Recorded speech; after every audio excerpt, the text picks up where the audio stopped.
क्या होगा अगर पूरी धरती पर असुरों का राज हो जाए? अगर ऋषियों के यज्ञ विध्वंस कर दिए जाएं और अधर्म बढ़ता जाए? यही हुआ था एक समय जब असुरों का आतंक चरम पर था। लेकिन तब एक महर्षि ने अपनी अद्भुत शक्ति से इस संकट को समाप्त कर दिया।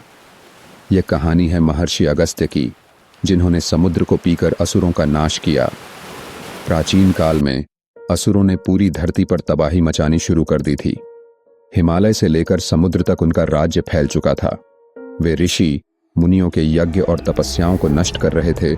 जब जब ऋषि मुनि यज्ञ करने लगते, तब तब असुर यज्ञ को खंडित करने पहुंच जाते, जिससे धर्म का संतुलन बिगड़ रहा था।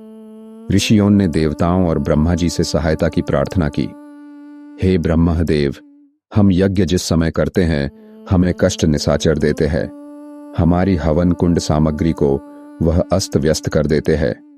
असुरों के अत्याचारों से हम घबराए हैं, पछताए हैं।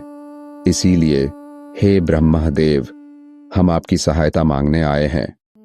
तब ब्रह्मा जी प्रकट हुए और ब्रह्मा जी ने कहा, इस संकट को सिर्फ महर्षि अगस्त्य ही समाप्त कर सकते हैं। महर्षि अगस्त्य अपनी तपस्या और योग शक्ति से प्रकृति को भी नियंत्रित कर सकते थे।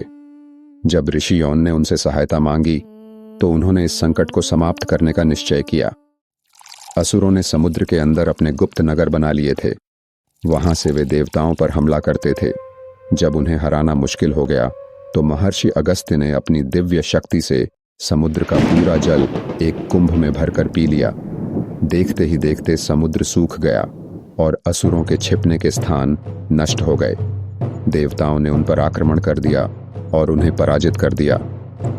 जब असुरों का अंत हो गया, तो देवताओं ने महर्षि अगस्त्य से प्रार्थना की कि वे समुद्र को वापस प्रकट करें।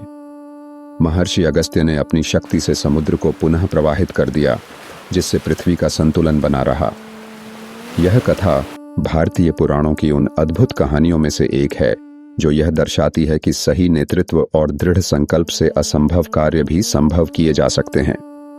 महर्षि अगस्त्य ने अपनी अपार शक्ति से असुरों का नाश किया, लेकिन साथ ही प्राकृतिक संतुलन को भी बनाए रखा। Thanks for watching The Tale Keepers. Please like, share and subscribe.